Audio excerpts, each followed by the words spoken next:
إن الحمد لله نحمده ونستعينه ونستغفره ونؤمن به ونتوكل عليه ونعوذ بالله من شرور أنفسنا ومن سيئات أعمالنا من يهد الله فلا مضل له ومن يضلله فلا هادي له ونشهد أن لا إله إلا الله وحده لا شريك له ونشهد أن محمدا عبده ورسوله الذي أرسله بالحق بشيرا ونذيرا وداعيا إلى الله بإذنه وسراجا منيرا فقد قال الله تعالى في كلام المجيد وبرهان الحميد أعوذ بالله من الشيطان الرجيم بسم الله الرحمن الرحيم تبارك الذي بيده الملك وهو على كل شيء قدير الذي خلق الموت والحياة ليبلوكم أيكم أحسن عملا وهو العزيز الغفور الذي خلق 7 سماوات طباقا ما ترى في خلق الرحمن من تفاوت فارجع البصر هل ترى من فتور ثم ارجع البصر كرتين ينقلب إليك البصر خاشعا وهو حسير ولقد زينا السماء الدنيا بمصابيح وجعلناها رجوما للشياطين واعتدنا لهم عذاب السعير صدق الله العلي العظيم وصدقه رسوله النبي الكريم نحمده ونصلي على رسول الكريم أما بعد فيا أيها المسلمون رحمهم ورحمهم আল্লাহ তাআলার দরবারে আলিশানে শুকরিয়া আদায় করছি যে মহান আল্লাহ সুবহানাহু ওয়া তাআলা অত্যন্ত দয়াবশত তার মহাগ্রন্থ কোরআনুল কারীমের থেকে 30 পারায় মহাগ্রন্থ কোরআনুল কারীম থেকে আল্লাহ সুবহানাহু ওয়া তাআলা সূরাতুল মুলক থেকে কিছু কথা বলবার তৌফিক দান করেছেন এই জন্য শুকরিয়া আদায় করি বলি আলহামদুলিল্লাহ। এই সূরাটি নাজিল হয়েছে মক্কা শরীফে, আয়াত সংখ্যা 23, 2 রকূতে সন্নিবেশিত হয়েছে। আল্লাহ সুবহানাহু ওয়া তাআলা এই সূরা সম্পর্কে আমাদেরকে কিছু জানবার বুঝবার সুযোগ করে দিয়েছেন, এই জন্য শুকরিয়া আদায় করি বলি আলহামদুলিল্লাহ। সম্মানিত মুসলিম ভাইরা, এই সূরা তেলাওয়াত সম্পর্কে মহানবী সাল্লাল্লাহু আলাইহি ওয়াসাল্লাম আমাদেরকে কিছু দিক নির্দেশনা দিয়েছেন।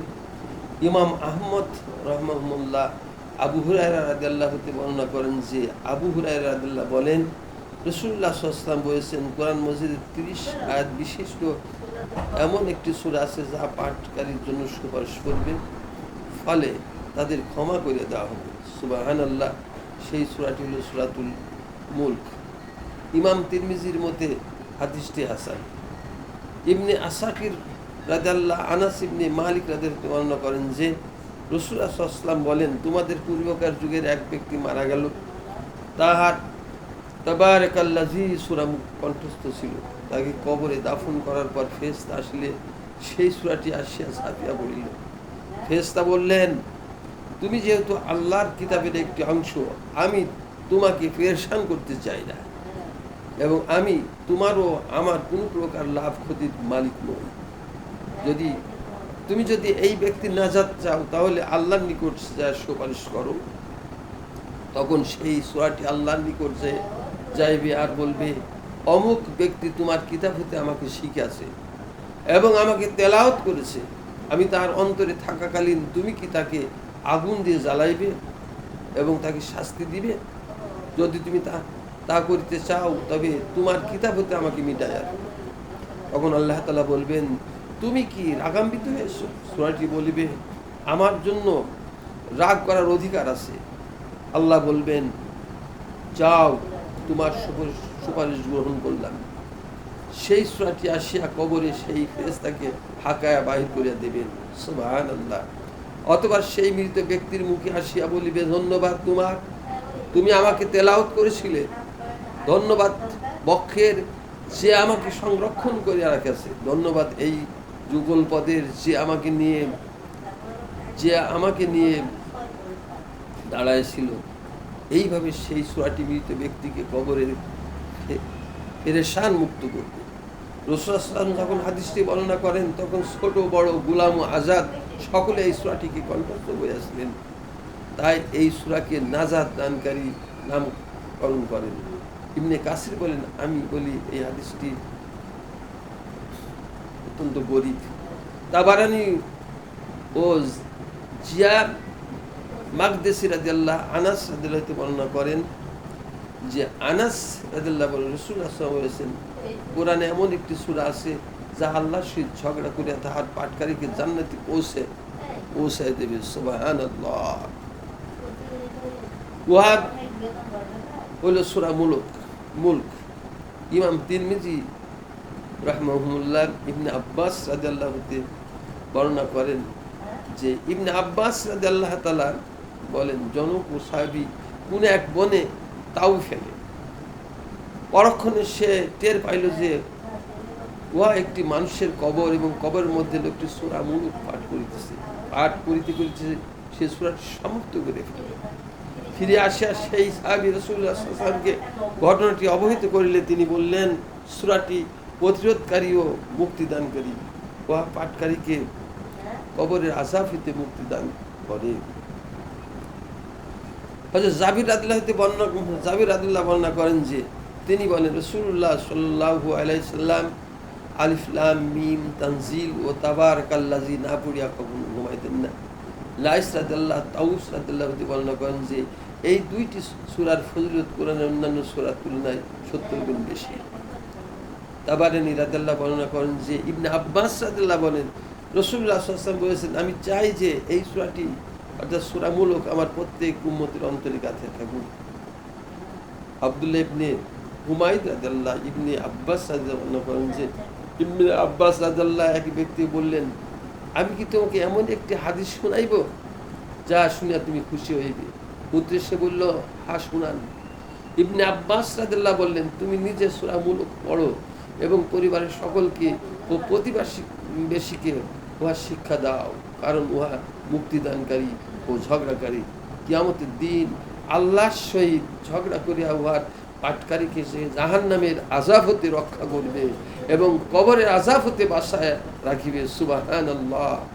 রাসূলুল্লাহ সাল্লাল্লাহু আলাইহি ওয়াসাল্লাম বলেছেন, আমার একান্ত কামনা যে এই সূরাটি আমার প্রত্যেক উম্মতের অন্তরে কাছে থাকুক। আল্লাহ পাক আমাদের সকলকে সূরাতুল মুলক তেলাওয়াত করার তৌফিক দান করুন। বলে আমিন।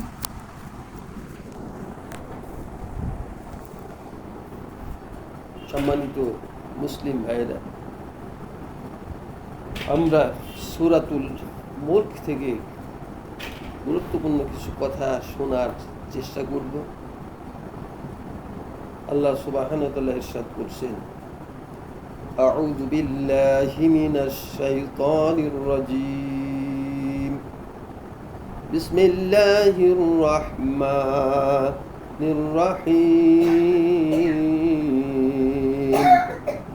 تبارك الذي بيده الملك وهو على كل شيء قدير الذي خلق الموت والحياة ليبلوكم أيكم أحسن عملا وهو العزيز الغفور صدق الله العظيم আল্লাহ তাআলা নিজের প্রশংসা বর্ণনাপূর্বক এই সংবাদ দিতেছেন যে গোটা সৃষ্টি জগতের কর্তৃত্ব তারই করাতেন, তিনি যা ইচ্ছা তাহাই করিতে পারেন। তাহার প্রতাপ প্রজ্ঞা ও ন্যায় পরায়ণতার কারণে তিনি যাহা করিতে চাহেন উহা ঠেকাইবার এবং তাহাকে জিজ্ঞাসাবাদ করার ক্ষমতা দুনিয়ার কারণ নাই। তিনি সর্ববিষয়ে সর্বশক্তিমান। অতঃপর আল্লাহ তাআলা জানান আল্লাযী খালাকাল মাউতা ওয়াল হায়াতা, যিনি মৃত্যু জীবন সৃষ্টি করেছে। সুবহানাল্লাহ। এই আয়াত দ্বারা প্রমাণিত হয় যে মৃত্যু অনস্তিত্ব হতে অস্তিত্ব লাভ করা একটি বস্তু, কারণ উহা মাখলুক।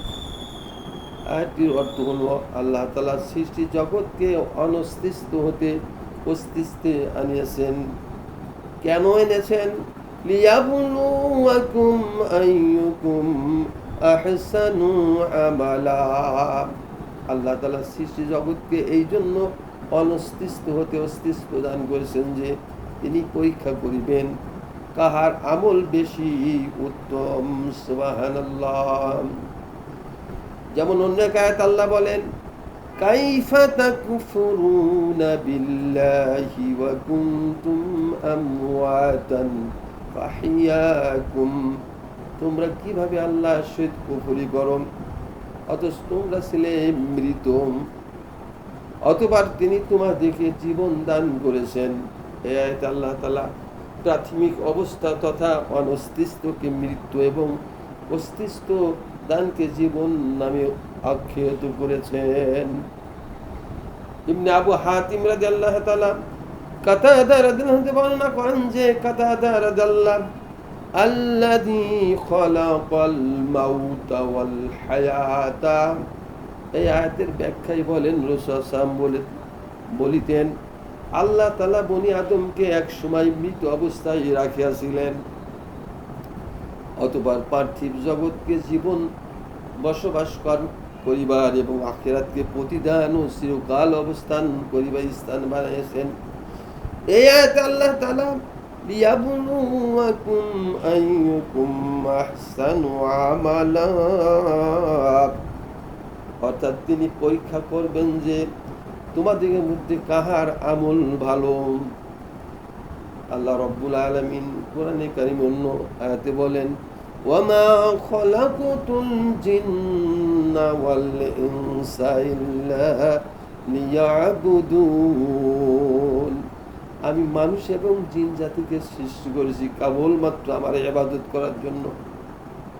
এখানে আল্লাহ রাব্বুল আলামিন আইয়ুকুম আকসারু আমালা, কে বেশি আমল করে বলেন নাই, যাতে প্রমাণিত হয় যে আমল বেশি করা নয় বরং ভালো আমল করাই আল্লাহর কাম্য। অতঃপর আল্লাহ তাআলা বলেন ওয়াহুয়াল আজিজুল গফুর, আল্লাহ তার নিজের পরিচয় নিজে তুলে ধরলেন। ও নবী, আপনি বলে দেন, জগৎবাসীকে আপনি শোনাই দেন আল্লাহ তাআলা মহা পরাক্রমশালী ও প্রতাপশালী থাকা সত্ত্বেও কেউ তাহার নাফরমানি করিয়া তাহার বিধানের বিদ্যাচরণ করিয়া একনিষ্ঠভাবে তার কাছে তওবা করিলে তিনি ক্ষমা করে দেন। সুবহানাল্লাহ। আল্লাহ রাসূল বলেন কেউ যদি আকাশ বরাবর গুনাহ করে ফেলেন এরপরে ওই লোকটি যদি তওবা করে আর চোখের পানি ফেলে ফেলে কান্দে আর বলে সুবহানাল্লাহ বিহামদিহি ওয়া আদাদা খালকিহি ওয়া রিদা নাফসিহি ওয়া জিনাতা আরশিহি ওয়া মিদাদা কালিমাতিহি। আল্লাহ রব্বুল আলামিন তার গুনাহগুলো মাফ করে দেয়। সুবহানাল্লাহ। এরপর আল্লাহ সুবহানাহু ওয়া তাআলা গোটা বিশ্ব মানবতাকে ডাক দিয়ে বলেন আল্লাযী খালাকা সাবআ সামাওয়াতিন তিবাকা। সুবহানাল্লাহ। আল্লাহ কত বড় পাওয়ারফুল ক্ষমতার মালিক। বিনা স্তম্ভে স্তরে স্তরে সপ্ত আসমান আল্লাহ তৈরি করেছে। সুবহানাল্লাহ। আল্লাযী খালাকা সাবআ সামাওয়াতিন তিবাকা। তিনি এত বড় ক্ষমতার মালিক। বিনা স্তম্ভে সপ্ত আসমান স্তর স্তরে আল্লাহ রাব্বুল আলামিন সৃষ্টি করেছেন। অনেকের মতেই সপ্ত আকাশ উপরে নিচে একটি সহিত মিলিত, দুই আকাশের মাঝে কোনো ফাঁক নাই। আবার অনেকের মতে একটি সহিত আর একটি মিলিত নয়, বরং প্রতি দুই আকাশের মাঝে বিস্তর ব্যবধান রয়েছে। তবে দ্বিতীয় মতটি সঠিক। মেরাজের হাদিসে অন্যান্য হাদিস দ্বারা প্রমাণিত। এরপরে আল্লাহ রাব্বুল আলামিন শুনান মা তারা ফি খালকির রাহমানি মিন তাফাউত। আল্লাহ রাব্বুল আলামিন পৃথিবীর বুদ্ধিজীবী, দার্শনিক, কবি, সাহিত্যিক, জ্ঞানী গুণী যারা আছেন, যারা আল্লাহকে বিশ্বাস করে না, মানতে চায় না, আল্লাহ রাব্বুল আলামিন তাদেরকে আহ্বান করে চ্যালেঞ্জ করলেন, ওগো দুনিয়ার মানুষ, আমি আল্লাহর সৃষ্টিতে কোনো ভুল তোমরা পাও কিনা খোঁজ করো। আল্লাহর সৃষ্টিতে এমন নিখুঁত ও সামঞ্জস্যপূর্ণ যে উহাতে কোনো প্রকার বৈরিত্ব বা দোষ বা ত্রুটি খুঁজে পাওয়া যাইবে না। তাই আল্লাহ তাআলা আরো বলেন ফারজিল বাসারা হাল তারা মিন ফুতুর। আল্লাহু আকবার। আল্লাহ দুনিয়ার সমস্ত মানুষদেরকে চ্যালেঞ্জ করলেন, যারা আমার আল্লাহকে অবিশ্বাস করে, অস্বীকার করে। আল্লাহ রাব্বুল আলামিন তাদেরকে ডাক দিয়ে বলে, দুনিয়ার মানুষ শোনো, ফারজিল বাসারা হাল তারা মিন ফুতুর। তোমরা আকাশের দিকে তাকাইয়া চিন্তা করিয়া তুমি দেখো যে, আকাশের দিকে তাকিয়ে চিন্তা করে তোমরা দেখো যে ওয়াতে কোনো প্রকার দোষ ত্রুটি খুঁজে পাও কিনা। ইবনে আব্বাস রাদিয়াল্লাহু, মুজাহিদ, জাহাক ও সৌরি রাদিয়াল্লাহু প্রমুখ বলেন, আলোচ্য আয়াতে শুকুকুল ফুতুর অর্থাৎ ছিদ্র বা ফাটল। আল্লাহ রাব্বুল আলামিন বলে, ও দুনিয়ার মানুষেরা, আমি আল্লাহকে যারা অস্বীকার করো, আমার দিন যারা বিশ্বাস করো না, আমার রাসূলের আনিত শরীয়তকে যারা অবজ্ঞা করো, মানতে চাও না, তোমরা আমার আসমানের দিকে তাকাই দেখো কোন জায়গায় ছিদ্র বা ফাটল খুঁজে পাও কিনা। কাতাদা রাদিয়াল্লাহু বলেন, হাল তারা মিন ফুতুর অর্থাৎ হে আদম সন্তান, তোমরা আল্লাহর সৃষ্টি আকাশে কোনো খুঁত দেখতে পাও কি? একটু লক্ষ্য করে দেখো কোথাও পাবা কিনা। এরপর আল্লাহ চ্যালেঞ্জ করলেন, সুম্মারজিল বাসারা কাররাতাইনি ইয়ানকালিব ইলাইকাল বাসারু খাশিয়াও ওয়া হুয়া হাসীর। আল্লাহু আকবার। আল্লাহ বলে, একবার তাকায় যদি নিশ্চিত হতে না পারো, তাহলে আবার চোখ তুলিয়া তাকাইয়া দেখো, দেখিবে সেই দৃষ্টি ব্যর্থ ক্লান্ত হইয়া তোমার দিকে ফিরে আসবে। অর্থাৎ কোনো প্রকারে তোমরা আমার সৃষ্টিতে কোনো খুঁত আবিষ্কার করতে পারবে না। সুবহানাল্লাহ। একবার আল্লাহর এক বুজুর্গ ব্যক্তি মনে মনে চিন্তা করছেন, আল্লাহ রাব্বুল আলামিন যখন বলেছে আমার সৃষ্টিতে কোনো ভুল পাও কিনা খুঁজে দেখো, লোকটা মনে মনে করছে আল্লাহর যখন নিজেই বলেছে আমার সৃষ্টিতে কোনো ভুল পাও কিনা খুঁজে দেখো, লোকটা মনে করল আমি আল্লাহর সৃষ্টির কোথায় ভুল পাই কিনা একটু চেষ্টা করতে হবে। লোকটা মুসাফির হালতে বের হলো বাড়ির থেকে, রওনা হলো। পাহাড়ের দিকে তাকাই কোনো ভুল পাই না, সাগরের দিকে তাকাই কোনো ভুল নাই, বন বনানি গাছপালা সব দিকে লক্ষ্য করে কোথায় ভুল পাই না। লোকটা হয়রান পেরেশান হয়ে মরুভূমিতে হাঁটতে হাঁটতে এক জঙ্গলের ভিতরে পাশে যে আশ্রয় নিল একটা বড় বট বৃক্ষের নিচে লোকটি ক্লান্ত শরীর নিয়ে ওই গাছের পাশে বিশ্রাম নেওয়ার জন্য ওখানে একটু বিশ্রাম নেওয়ার জন্য ঘুমাই পড়েছে। এমত অবস্থায় লোকটা ঘুমে রাখে ওই গাছের দিকে তাকিয়ে বলে, আয় আল্লাহ, তোমার একটি ভুল আমি খুঁজে পেয়েছি। যত বড় গাছ তত বড় ফল নাই, এই গাছের ফল যদি বড় হতো মানুষের খাওয়ার উপযোগী হলে উপকার হতো, এত বড় বিশাল গাছ তার ফল হলো গাছ তুলনায় ছোট, এইটা তো বড় ভুল। লোকটা এরকম চিন্তা করতে করতে ঘুমায় গেছে।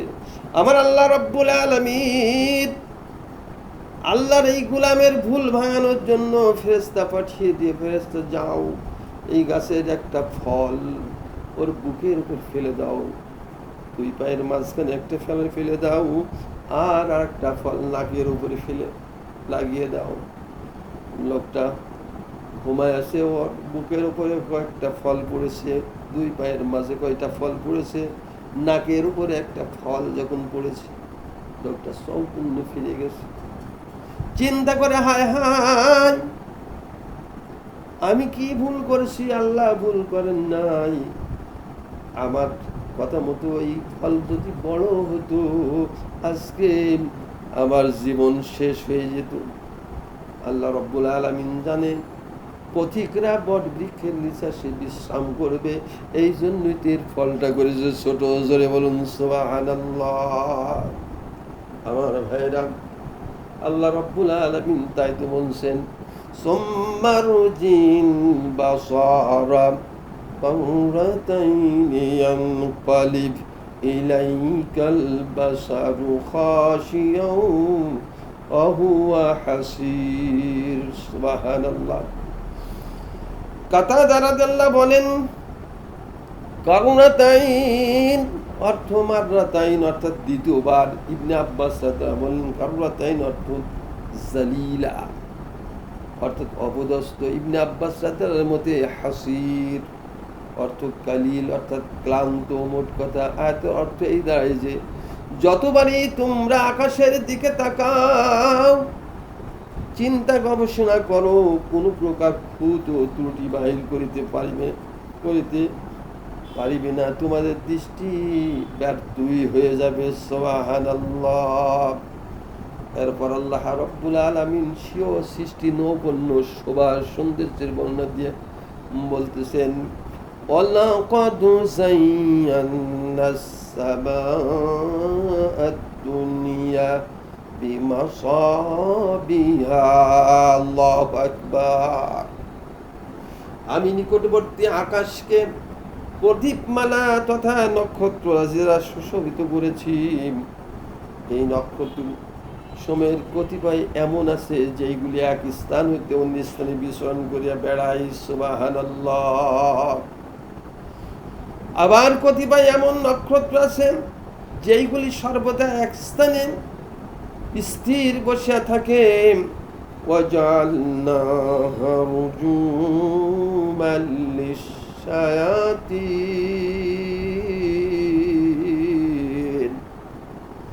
আল্লাহ সুবহানাহু নবী আপনি বলে দেন, নক্ষত্ররাজির আরেকটি উপকার হলো এই যে উহাকে আমি শয়তানের প্রতি নিক্ষেপণের উপকরণ বানাইছি।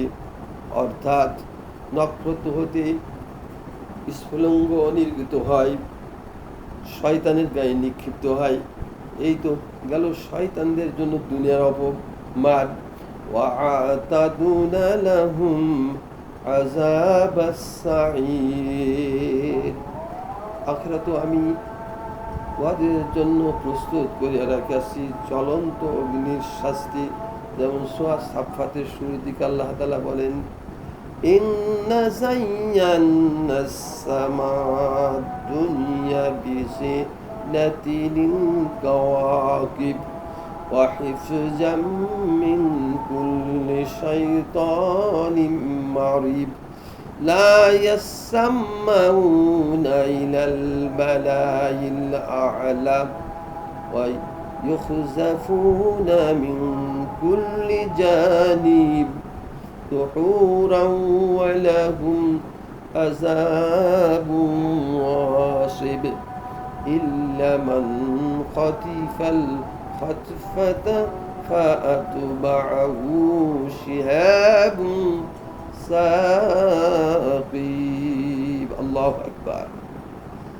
আমি নিকটবর্তী আকাশকে নক্ষত্ররাজির সুষমা দ্বারা সুশোভিত করেছি, সুবহানাল্লাহ বলেন, এবং রক্ষা করেছে প্রত্যেক বিদ্রোহী শয়তান হতেন।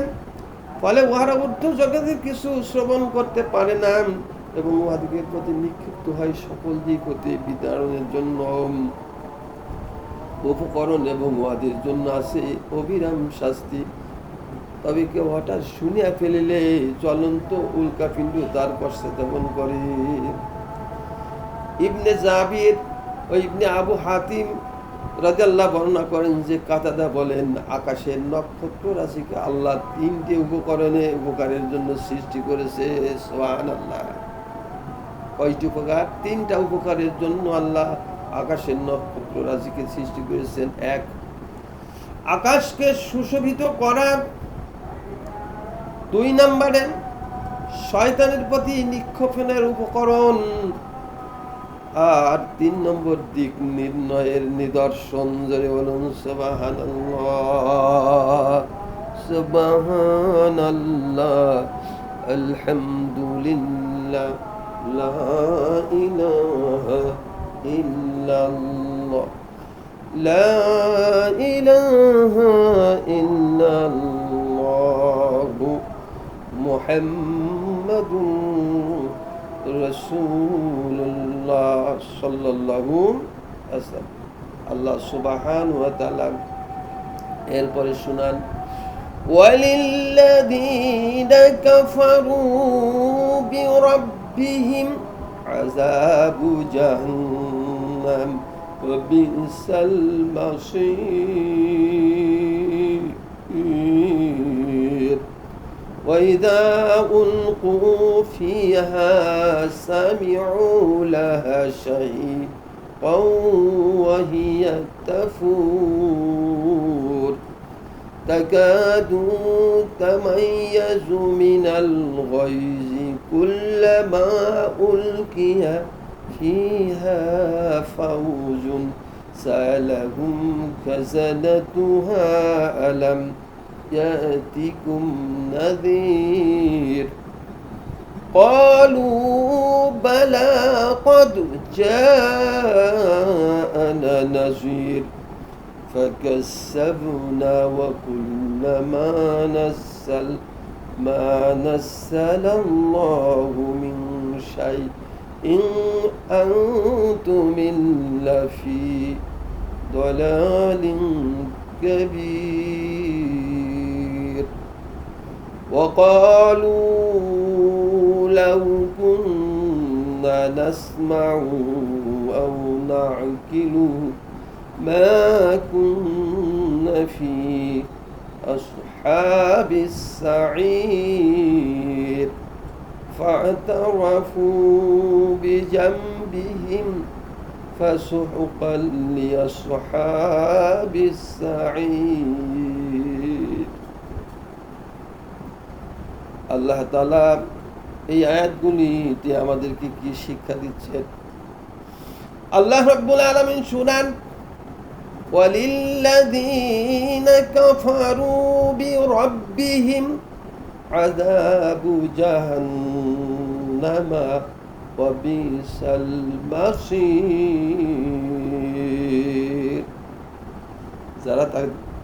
যারা তাহাদিগের প্রতিপালককে অস্বীকার করে, যারা আল্লাহর দেওয়া নিয়ামত খায়, অন্যের গুণ গায়, আল্লাহর নিয়ামতকে অস্বীকার করে, আল্লাহকে অস্বীকার করে, আল্লাহ বলেন তাদের জন্য আমি জাহান্নামের শাস্তি প্রস্তুত করে রেখেছি। ওয়াবিসাল মাসির। এটা কাফেরদের জন্য নিকৃষ্ট এবং নিন্দনীয় অবস্থান। এরপরে আল্লাহ রাব্বুল আলামিন শুনান, নবীকে আপনি বলে দেন, ইযা উলকু ফিহা সামিউ লাহা শাহীকাও ওয়া হিয়া তাফুর। কিয়ামতের দিন যখন কাফেরদেরকে জাহান্নামে নিক্ষেপ করা হবে, তখন তারা উহার গর্জন চিৎকার শুনতে পাইবে, আর তখন উহা টকবক করতে থাকবে। ইবনে জাবির রাদিয়াল্লাহু বলেন, শাহিক অর্থ সিয়াহ অর্থাৎ গর্জন চিৎকার, ওয়াহিয়া তাফুর এর ব্যাখ্যায় সুফিয়ান সাউরি রাদিয়াল্লাহু বলেন, গরম ফুটান্ত অনেক পানির মধ্যে অল্প কিছু চাউল বা অন্য কোনো দ্রব্য যখন টকবক করে, তেমনি জাহান্নামীরাও জাহান্নামের মধ্যে টকবক করতে থাকবে। আমার ভাইরা, মনোযোগ সহকারে শুনুন। আল্লাহ বলেন, তাকাদু তামাইয়াজু মিনাল গাইজ।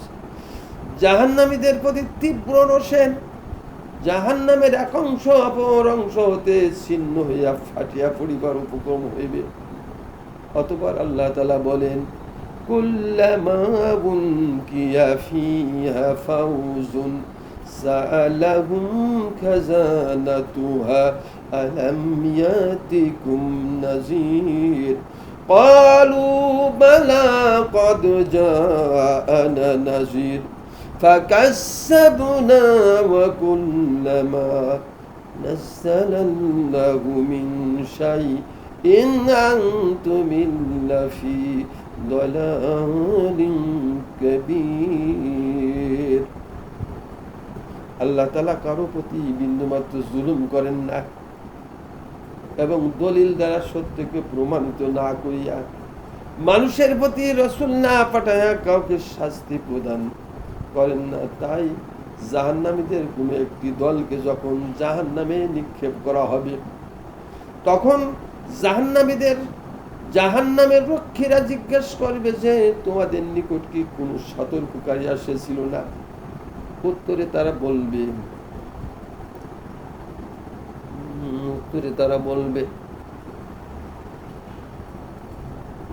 তারা স্বীকার করিয়া বলবে, হ্যাঁ আসিয়াছিল, কিন্তু আমরা উহাদিকে মিথ্যা প্রতিপন্ন করিয়া বসিয়াছিলাম।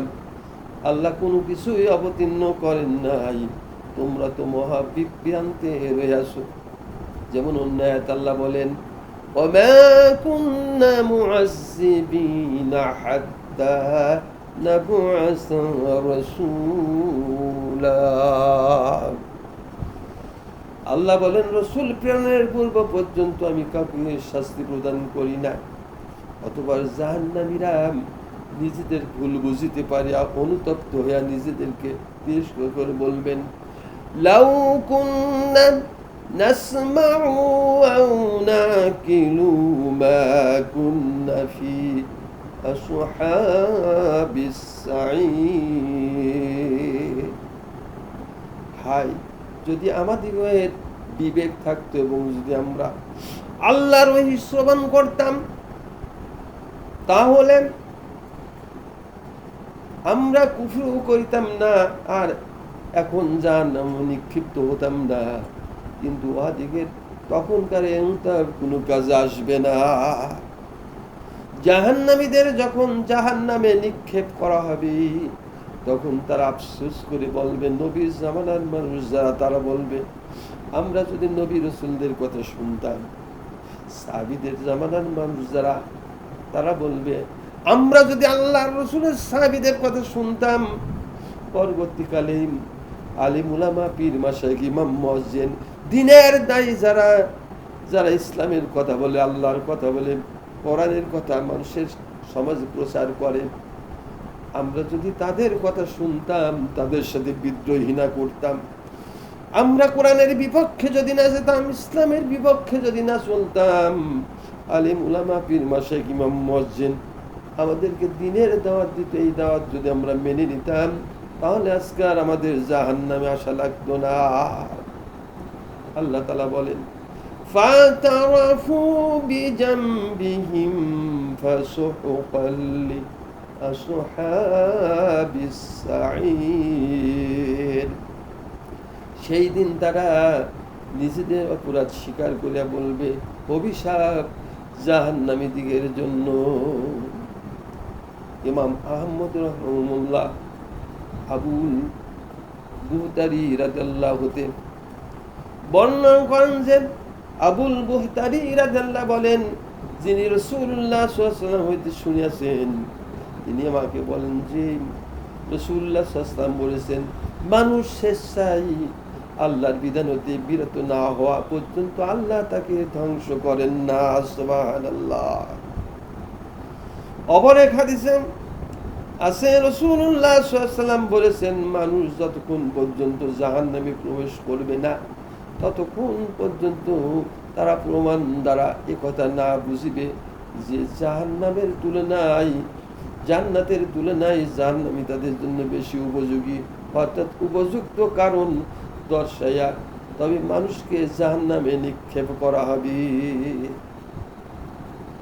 আমার ভাইরা, এরপরে আল্লাহ রাব্বুল আলামিন ঘোষণা করেন, নবীকে আপনি বলে দেন, ইন্নাল্লাযীনা ইয়াখশাউনা রাব্বাহুম বিল গায়বি লাহুম মাগফিরাতুন ওয়া আজরুন কাবীর وأسروا قولكم وبجهروا به إنه عليم بذات الصدور ألا يعلم من خلق وهو اللطيف الخبير وهو الذي جعل لكم الأرض ذلولا فامشوا في مناكبها وكلوا من رزقه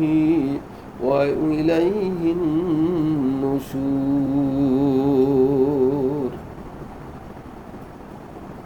আমার ভাইরাম, এই আয়াতে আল্লাহ তাআলা ইরশাদ করেন, যারা আল্লাহর নিকট দণ্ডায়মান হওয়ার ভয় রাখেন এবং লোকচক্ষুর অন্তরালে নির্জনে নিরলায় পাপ কার্য হতে বিরত থাকে এবং আল্লাহর ইবাদতে লিপ্ত থাকে, আল্লাহ তাআলা সুসংবাদ দিতেছেন যে তাদের যাবতীয় ভুল ত্রুটি ক্ষমা করে দেওয়া হবে এবং বিনিময়ে তাদেরকে মহা পুরস্কার প্রদান করা হবে। যেমন বুখারী মুসলিম শরীফে হাদিস আছে যে যেই দিন আল্লাহর ছায়া ব্যতীত আর কোনো ছায়া থাকবে না, যেই দিন আল্লাহ তাআলা 7 শ্রেণীর লোককে তাহার আরশের নিচে ছায়া দান করবেন। তন্মধ্যে একজন হলো সেই পুরুষ যাকে কোনো অর্থশালী রূপসী নারী ব্যভিচারের জন্য আহ্বান করার পর এই বলে তার আহ্বান প্রত্যাখ্যান করলো যে আমি আল্লাহকে ভয় করি। আর একজন হলো সেই ব্যক্তি এমন যে গোপনে দান করিল, যে দানটা যে ডান হাতে কি দান করলো বাম হাতে তা টের পাই না। সুবহানাল্লাহ। আবু যর, আবু বকর, বাসসার রাদিয়াল্লাহু, আনাস রাদিয়াল্লাহু বর্ণনা করেন যে হযরত আনাস রাদিয়াল্লাহু বলেন, সাহাবায়ে কেরাম একদিন জিজ্ঞাসা করলেন, হে আল্লাহর রাসূল, আপনার কাছে বসলে আমাদের মনে যেই স্বভাব সৃষ্টি হয়, আপনার হতে দূরে সরে গেলে আর তা থাকে না, ব্যাপার কি? শুনিয়া রাসূল সাল্লাল্লাহু আলাইহি ওয়াসাল্লাম জিজ্ঞাসা করলেন, তোমাদের রব সম্পর্কে তোমাদের ধারণা কি? উত্তরে তারা বললেন, কেন? গোপনে প্রকাশ্যে সর্বাবস্থায় তিনি আমাদের প্রতিপালক। রাসূলুল্লাহ সাল্লাল্লাহু আলাইহি ওয়াসাল্লাম বললেন, এই বিশ্বাস থাকলে তোমাদের মনের পরিবর্তন নিফাকের অন্তর্ভুক্ত নয়। অতঃপর আল্লাহ তাআলা বলেন, وأسروا قولكم ما بجهروا به إنه عليم بذات الصدور الله أكبر তোমরা তোমাদের কথা গোপনে বলো অথবা প্রকাশ্যে বলো, আল্লাহ সব জানেন, তিনি হলেন অন্তর্যামী, কারো মনের কোনো কল্পনা তার অবশেষ থাকে না। সুবহানাল্লাহ। আলা ইয়ালামু মান খালাক, যিনি স্রষ্টা তিনি সৃষ্টির সর্ববিষয়ে অবগত থাকবেন না, ইয়া হতেই পারে না। আল্লাহ রাব্বুল আলামিন নিজের পরিচয় তুলে ধরে বলেন, ওয়াহুয়াল লাতীফুল খবীর, তিনি সূক্ষ্মদর্শী, সম্যক অবগত। তার মানে কেউ যেটা দেখে না সেটা দেখে আল্লাহ, কেউ যেটা শোনে না সেটা শুনে আল্লাহ, কেউ যার খবর রাখে না সাগরের তলদেশে বালির নিচে ছোট্ট একটি প্রাণী যখন পড়ে যায়, জীবন বাঁচানোর জন্য আর্তনাদ করে, তার কণ্ঠের স্বর পৃথিবীর কেউ খোঁজ রাখে না, কিন্তু আমার আল্লাহ বলে আমি তার আর্তনাদ শুনে থাকি। জোরে বলুন সুবহানাল্লাহ। এরপর আল্লাহ রাব্বুল আলামিন নিজের ক্ষমতা সম্পর্কে জানান, ওয়াহুয়াল্লাযী জাআলা লাকুমুল আরদা যালুলান ফামশু ফি মানাকিবিহা ওয়া কুলু মিন রিজকিহি, আল্লাহ তোমাদের জন্য ভূমিকে সুগম করিয়া দিয়াছেন, অতএব তোমরা পৃথিবীর দিক দিগন্তের দেশ দেশান্তরে ভ্রমণ করিয়া ব্যবসা বাণিজ্য করতে পারো। তাতে স্মরণ রাখো যে আল্লাহ মঞ্জুর না করলে তোমাদের কোনো প্রচেষ্টায় সফল হইতে পারবে না। আর তোমরা আল্লাহ প্রদত্ত জীবিকা হতে আহার করো। এই আয়াত দ্বারা প্রমাণিত হয় যে জীবিকা অর্জনের জন্য চেষ্টা করা তাওয়াক্কুল পরিপন্থী নয়। যেমন ইমাম আহমদ রাহমাহুল্লাহ উমর ইবনে খাত্তাব রাদিয়াল্লাহু আনহু বর্ণনা করেন যে উমর ইবনে খাত্তাব রাদিয়াল্লাহু বলেন, আমি রাসূলুল্লাহ সাল্লাল্লাহু আলাইহি ওয়াসাল্লাম বলিতে শুনিয়াছি যে তিনি বলেন, তোমরা যদি যথাযথভাবে আল্লাহর উপর তাওয়াক্কুল করো তাহলে তিনি অবশ্যই তোমাদেরকে রিজিক দান করবেন, যেমন দান করেন পক্ষীকুলকে। সুবহানাল্লাহ। পক্ষীকুল সকালে ক্ষুধা নিয়ে খালি পেটে বাইর হয় আর সন্ধ্যাকালে পেট ভরিয়া ফিরে আসে। হাদিসটি তিরমিজি, নাসাই, ইবনে মাজাহ বর্ণনা করেছেন। এই হাদিসটা প্রমাণিত হয় যে পাখি যেমন আল্লাহর উপর ভরসা করিয়া বাসায় বসিয়া থাকে না, বরং আল্লাহর উপর তাওয়াক্কুল সত্ত্বেও তাকে সকালে জীবিকার সন্ধানে বাইর হতে হয়, তেমনি মানুষেরও তাওয়াক্কুল করিয়া বসিয়া থাকলে চলবে না, বরং তাওয়াক্কুলের সঙ্গে সঙ্গে উপায় অবলম্বন করতে হবে। পাখির জীবিকার সন্ধানে বাইর হওয়া যেমন তাওয়াক্কুল পরিপন্থী নয়, তেমনি মানুষের উপায় অবলম্বন করা তাওয়াক্কুল পরিপন্থী নয়। কোরআনুল কারীমে আল্লাহ তাআলা অন্য আয়াতে বলেন, ইযা নুদিয়া লিস-সালাতি মিন ইয়াউমিল জুমআ ফাসআউ ইলা যিকরিল্লাহ ফাইযা কুদিয়াতিস সালাতু ফান্তাশিরু ফিল আরদ ওয়াবতাগু মিন ফাদলিল্লাহ। আল্লাহ রাব্বুল আলামিন জানান, নবী গো আপনি দুনিয়ার মানুষদেরকে বলে দেন, যখন নামাজের জন্য আহ্বান দেওয়া হয়, আজান দেওয়া হয়, আল্লাহর জিকিরের জন্য, নামাজের জন্য তোমরা মসজিদে এসো, নামাজ আদায় করো। ইজা কুদিয়াস সালাহ, যখন নামাজ শেষ হয়ে যায়, ফান্তাশিরু ফিল আরদ, তোমরা আল্লাহর জমিনে ছড়িয়ে পড়ো। কৃষক তোমার কৃষিক্ষেত্রে যাও, চাকরিজীবী তোমার অফিসে চলে যাও, শ্রমজীবী তুমি তোমার কর্মে নিযুক্ত হও, তুমি তোমার কাজ করো। কাজ করতে হবে, আমাদের বরকত দেবে আমার আল্লাহ। ইবনে আব্বাস, মুজাহিদ, সুদ্দি, কাতাদা বলেন, মানাকিবুহার অর্থ হলো জমিনের দিক দিগন্ত সকল প্রান্ত। ইবনে আব্বাস রাদিয়াল্লাহু কাতাদা রাদিয়াল্লাহু বলেন মানাকিবুহা অর্থাৎ পর্বতের উপরে আরোহণ করা। ইবনে আবু হাতিম বশর ইবনে কাব এই আয়াত পাঠ করিয়া তাহার উম্মে ওয়ালাদকে বললেন, তুমি যদি ইবনে কাব এই আয়াত পাঠ করিয়া তার উম্মে ওয়ালাদকে বললেন, তুমি যদি মানাকিবুহার অর্থ বর্ণনা করতে পারো তাহলে তুমি আজাদ। সে বললে আর অর্থ পর্বতের চূড়ায় আরোহণ করা। পরে তিনি আবু দারদা রাদিয়াল্লাহু জিজ্ঞেস করলেন, তিনি তাই বললেন পর্বতের উপর বিচরণ করা। এরপরে আল্লাহ রাব্বুল আলামিন শুনান নবী গো আপনি বলে দেন, আমিনতুম মান ফিস সামাই ইয়াখশিফা বিকুমুল আরদা ফাইদা হিয়া তামুর আম আমিনতুম মান ফিস সামাই ইউরসিলা আলাইকুম হাসিবা فستعلمون كيف نذير ولقد كذب الذين من قبلهم فكيف كان نكير أولم يروا إلى الطير فوقهم صافة ويغبط ما يمسكهن إلا الرحمن إنه بكل شيء بصير।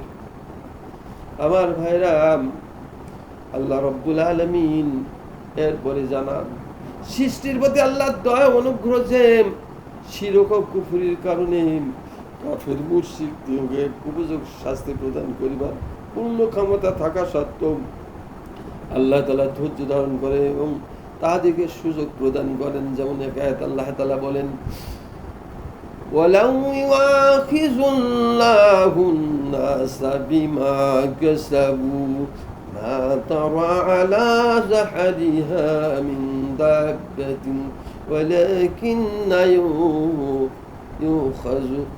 يخرجهم إلى أجل مسمى فإذا جاء أجلهم فإن الله كان بعباده بصيرا।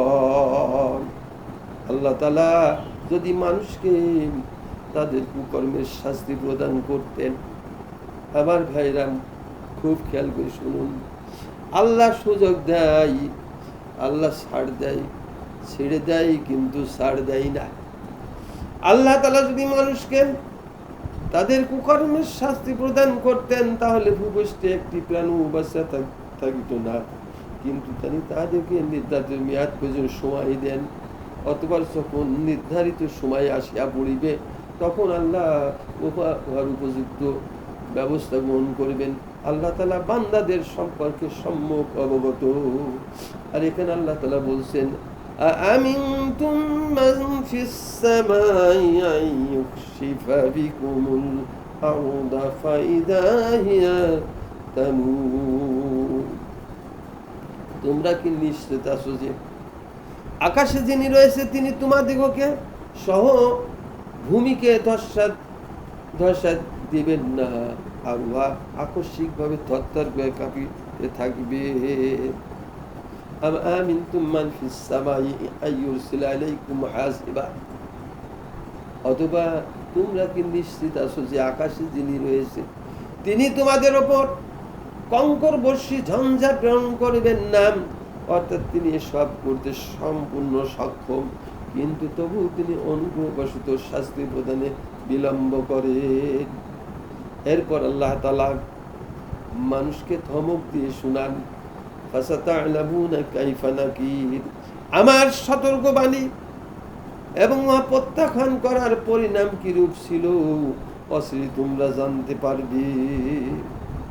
এরপর আল্লাহ বলেন, ওয়ালাকাদ কাযযাবাল্লাযীনা মিন ক্বাবলিহিম ফাকাইফা কানা নাকির। ও নবী, উহাদের পূর্ববর্তীরাও আমার সতর্কবাণী অস্বীকার করেছিল, ফলে আমি উহাদের কঠোর যন্ত্রণাদায়ক শাস্তি প্রদান করেছিলাম। তারপর আল্লাহ তাআলা বলেন, আওয়ালাম ইয়ারাউ ইলা তাইরি ফাওকাহুম সাফাতিন ওয়া ইয়াখবিজুনা মা ইউমসিকুহুন্না ইল্লার রহমান।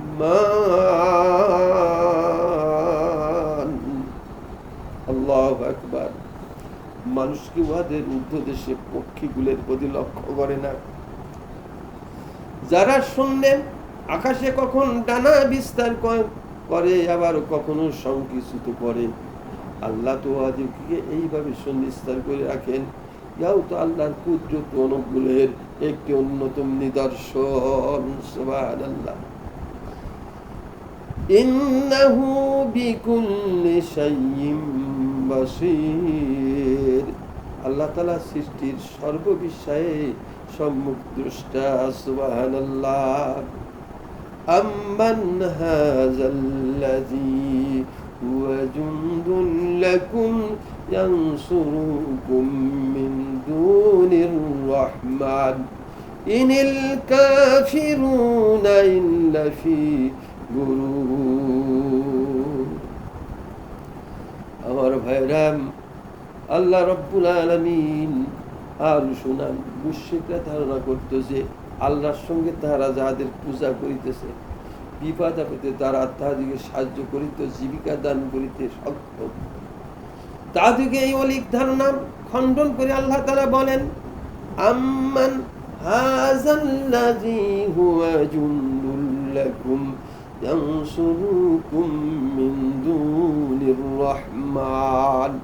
দয়াময় আল্লাহ ব্যতীত তোমাদের এমন কোন সৈন্যবাহিনী আছে কি যারা তোমাদেরকে সাহায্য করবে? আর আল্লাহ ব্যতীত তোমাদের কোন অভিভাবক রক্ষাকারী ও সাহায্যকারী নাই। তাই আল্লাহ তাআলা বলেন, ইনিল কাফিরুনা ইল্লা ফি গুরুর। কাফেররা বিভ্রান্তে রয়েছে। অতঃপর আল্লাহ তাআলা বলেন, আম্মান হাযাল্লাযী ইয়ারযুকুকুম ইন আমসাকা রিজকা। সুবহানাল্লাহ। আল্লাহ যদি তোমাদের জীবিকা বন্ধ করে দেন, তাহলে এমন কেউ আছে যে তোমাদের জীবিকা দান করিবে? অর্থাৎ আল্লাহ ব্যতীত এমন কেউ নাই যে তোমাদের জীবিকা দিতে পারে বা বন্ধ করিতে পারেন বা বিপদ আপদে তোমাদের সাহায্য করতে পারেন। তিনি এক, তার কোনো শরীক নাই। বস্তুত এই সব কিছু জানিয়া বুঝিয়াও মুশরিকরা প্রতিমা পূজা করে। তাই আল্লাহ তাআলা বলেন, বাল্লাযু ফি উতুবিন নুফুর। ইহার পরও এই মুশরিকরা অবাধ্য, সত্য বিমুখতায় অবিচল রয়েছে। কোন সত্য কথা তার শ্রবণ করে না ও অনুসরণ করে না। এরপর আল্লাহ রাব্বুল আলামিন শুনান, আফামান ইয়ামশি মুকিব্বান আলা ওয়াজহি আহদান আম্মান ইয়ামশি সাবিয়ান আলা সিরাতিম মুস্তাকিম। আমার ভাইরাম, আল্লাহ তাআলা ঈমানদার ও কাফেরদের জন্য একটি দৃষ্টান্ত উপস্থাপন করেছেন। খুব ভালো করে শুনতে হবে। আল্লাহ রাব্বুল আলামিন এই আয়াতে ঈমানদার ও কাফেরদের জন্য একটি দৃষ্টান্ত উপস্থাপন করেছেন। কাফেরদের দৃষ্টান্ত হলো সেই ব্যক্তির নাই যে ঝুঁকিয়া মুখে ভর করিয়া চলে, অর্থাৎ বরাবর সোজা পথে নয়, বরং এদিক ওদিক আঁকা বাঁকা হইয়া চলে। তাহার নিজেরই খবর নাই যে কোথায় যাইতেছে। আর ঈমানদারদের দৃষ্টান্ত হলো সে নিজেই, ঈমানদারদের দৃষ্টান্ত হলো সেই ব্যক্তির নাই যে সোজা হইয়া সরল পথে চলে, অর্থাৎ সে নিজেও চলে সঠিকভাবে এবং তার পথও হলো সরল সঠিক। এই হলো ঈমানদার ও কাফেরদের জাগতিক দৃষ্টান্ত। আখিরাতেও উহাদের অবস্থা এইরূপ হবে।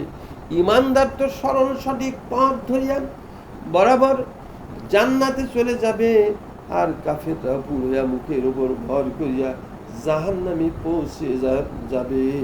আল্লাহ তাআলা বলেন, আহশুরুন নাস আহশুরুল্লাযীনা যালামু وأزواجهم وما كانوا يعبدون من دون الله فهدوهم إلى صراط মুস্তাকিম। অত্যাচারী এবং তাদের সমমনা ও আল্লাহ ব্যতীত তারা যাদের উপাসনা করত তাদের সমবেত করা হবে, বলা হবে যে এইবার তাদেরকে জাহান্নামের পথ দেখাইয়া দাও। ইমাম আহমদ রহমুল্লাহ নুফাই হতে বর্ণনা করেন যে নুফাই রাদিয়াল্লাহু বলেন, আমি আনাস ইবনে মালিক রাদিয়াল্লাহু বলতে শুনে আসি যে সাহাবাগণ জিজ্ঞাসা করেছিলেন, হে আল্লাহর রাসূল, কিয়ামতের দিন মানুষকে কিভাবে মুখে ভর করে হাঁটাইয়া সমবেত করা হবে? উত্তরে রাসূল বললেন, যে আল্লাহ দুনিয়াতে পায়ে ভর করিয়া হাঁটাইতে পারে সে আল্লাহ কি মুখের উপর ভর করে হাঁটাইতে পারবেন না? আমার ভাইরা, আল্লাহ রাব্বুল আলামিন আরো জানান, কুল হুয়াল্লাযী আনশাকুম